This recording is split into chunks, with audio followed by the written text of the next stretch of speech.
Digital পাঠশালা চ্যানেলে আপনারা আজকে শুনছেন মোহাম্মদ নাসির আলীর লেখা অলক্ষণে জুতো। অনেক কাল আগের কথা।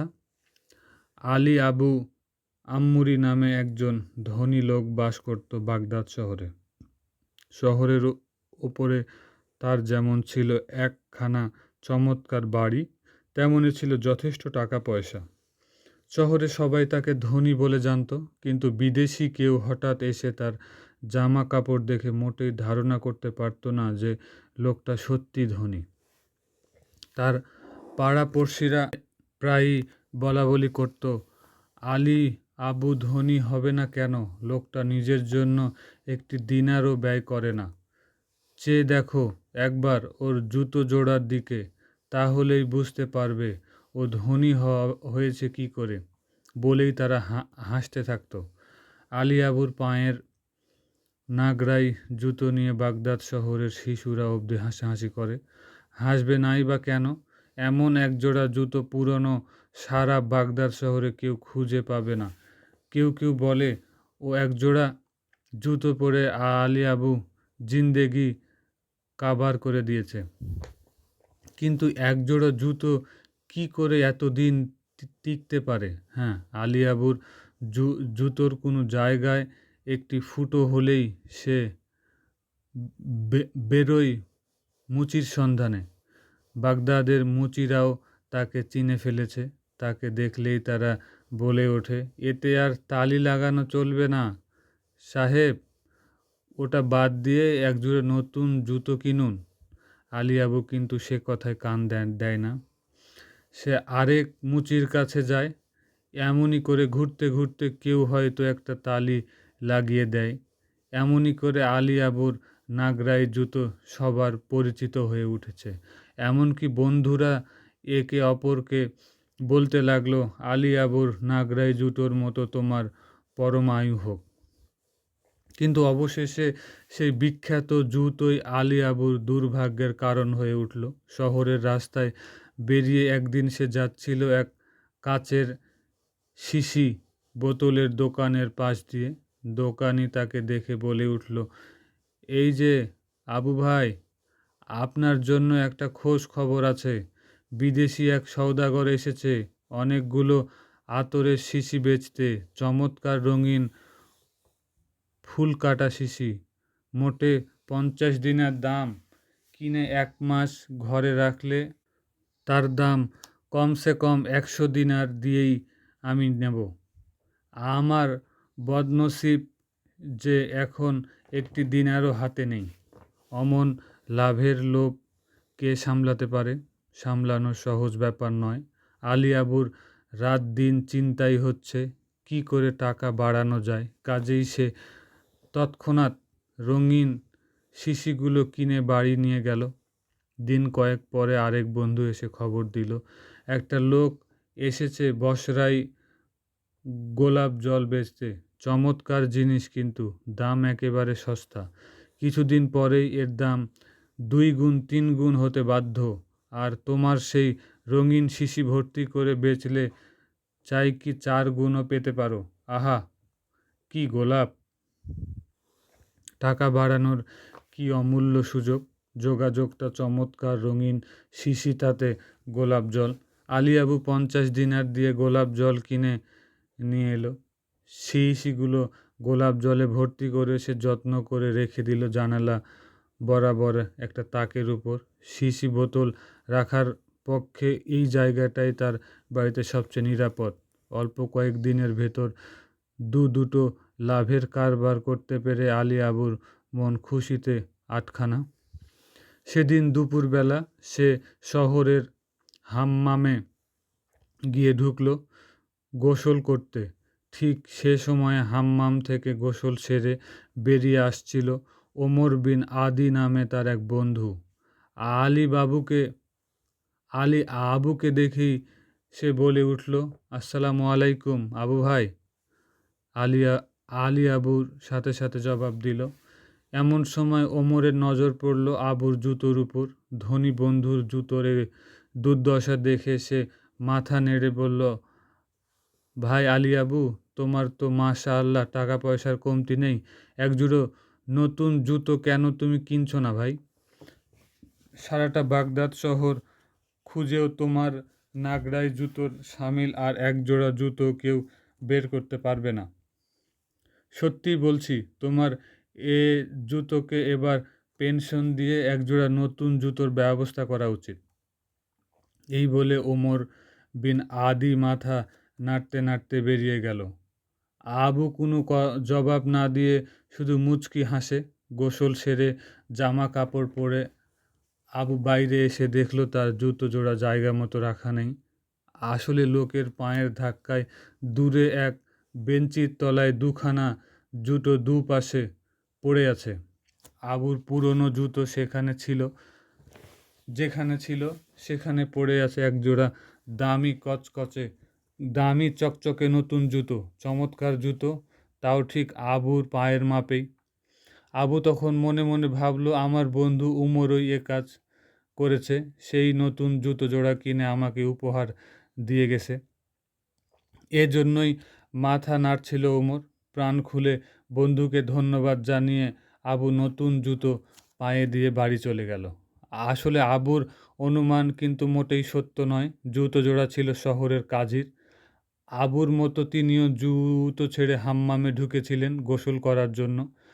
বাইরে এসে কাপড় পাল্টাতে গিয়ে তিনি দেখলেন জুতো নেই সেখানে। দেখে তিনি চিৎকার করে উঠলেন, আমার জুতো কি হয়েছে? কাজীর জুতো নিখোঁজ।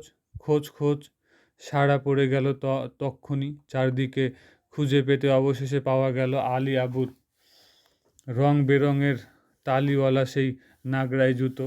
সেই জুতো চিনতে কারো বাকি রইল না। তালিওয়ালা সেই জুতো বাগদাদ শহরে কে না চেনে? সেই জুতো, সেই কম বক্স আলী আবুর না হয়ে যায় না? আমার নতুন জুতো নিয়ে সেই পালিয়েছে। হাতে নাতে এভাবে না ধরলে কে ভাবতে পারে যে বেটা জুতাচোর। বেটাকে ধরে এনে আচ্ছা সাজা দিতে হবে আজ, বলে কাজী চিৎকার করতে লাগলো। তারপর লোকজনদের দেখে পুরনো জুতো পাঠিয়ে দিলেন আলী আবুর বাড়িতে। তারা গিয়ে দেখতে পেল সত্যি সত্যি আলী আবুর পায়ে কাজীর সেই নতুন জুতো। আর যায় কোথায়? টানতে টানতে তারা বেচারা আলী আবুকে হাজির করলো কাজীর দরবারে।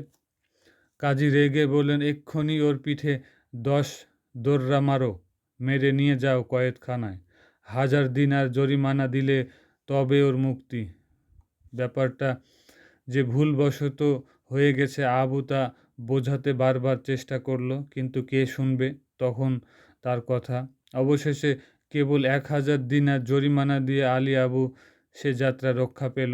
বাড়ি ফিরে আসতে আসতে সে ভাবল যে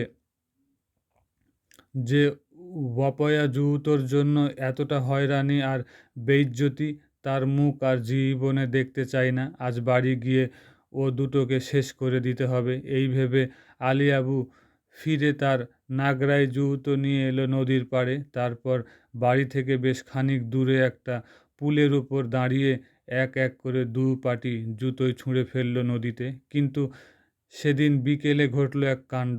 এক জেলে এসে নদীতে জাল ফেলতেই মাছের পরিবর্তে সশরীরে উঠে এলো আবুর সেই বিখ্যাত নাগরাই জুতো।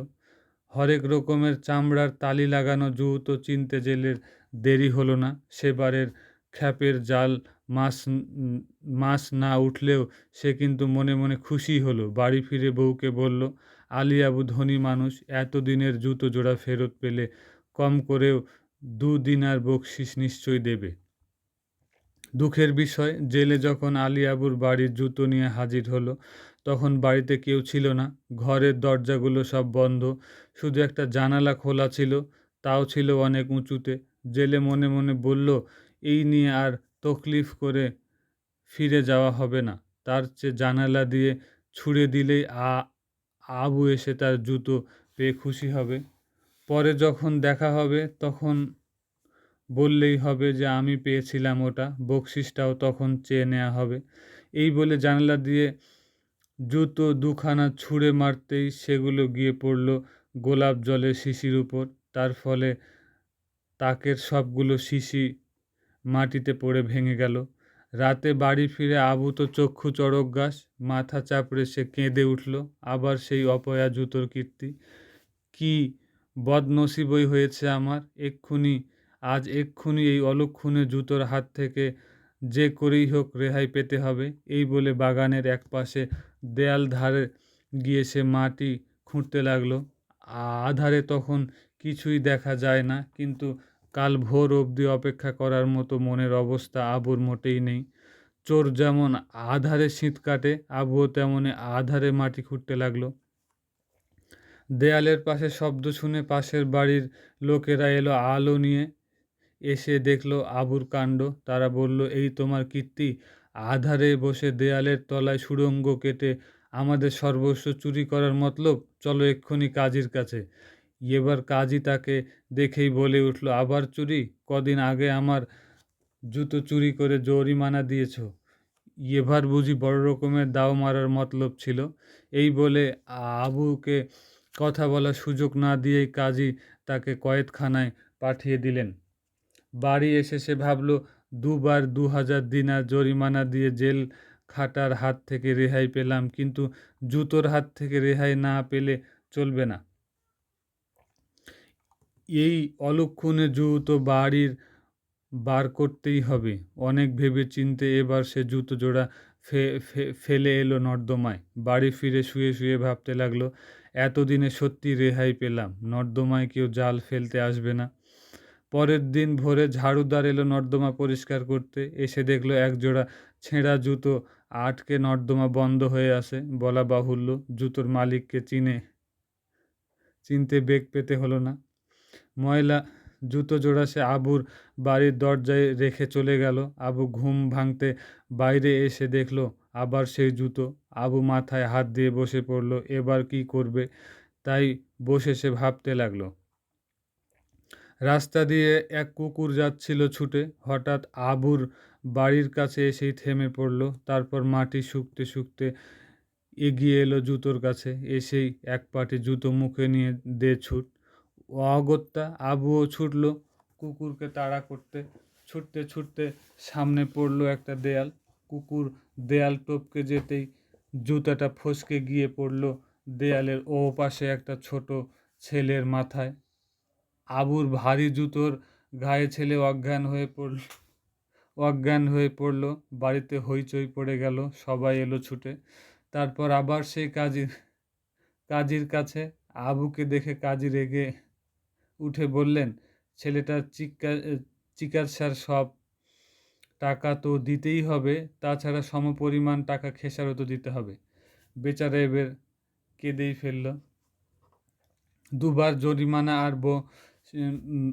আর শিশির কারবারের লোকসান দিয়ে আবুর হাতে নগদ টাকা পয়সা কিছুই ছিল না। তাই এবার তাকে ধাক্কা সামলাতে হলো বন্ধু বান্ধবদের কাছে ধার করে। এই ঘটনার দিন 2 পরে আবু এসে হাজির হলো কাজীর দরবারে। কাজী তো তাকে দেখেই অবাক।